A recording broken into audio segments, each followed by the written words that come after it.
Attendez, mais c'est une grosse blague là. Le club estime que les priorités de Flick sont complètes. Aucun nouvel accord n'est prévu sauf si quelque chose se... Quoi?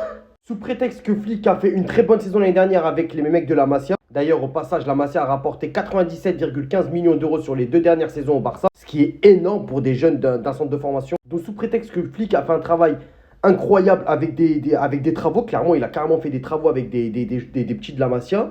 Pour déco, d'avoir recruté un gardien, un très bon gardien, et Marcus Rashford, ça suffit. Flick a été clair, avait accepté de faire avec ce qu'il avait, mais quand à la fin de la saison, il demandait des latéraux gauche et droit, en plus du gardien qu'il a eu, et un attaquant gauche. Hansi Flick veut recruter un arrière latéral de haut niveau, de préférence un arrière gauche. Les options pour les latéraux droite ou gauche, Grimaldo, Dumfries. Alors oui d'accord, Flick a encore fait appel à Guillermo, Tony, Geoffrey Torrentes, Dro et Ronny qu'on a acheté récemment, du moins pour la tournée asiatique. Mais quand même, oh cette saison on n'a pas eu, c'est ce qui nous a pêché dans le dernier carré en Ligue des Champions. Comme l'a dit Flick, on manque de tact en attaque. On ne peut pas se reposer que sur des joueurs de la Masia. Oui, d'accord, il y a les fondations avec les petits de la Masia. Ils font le travail, il n'y a pas de souci.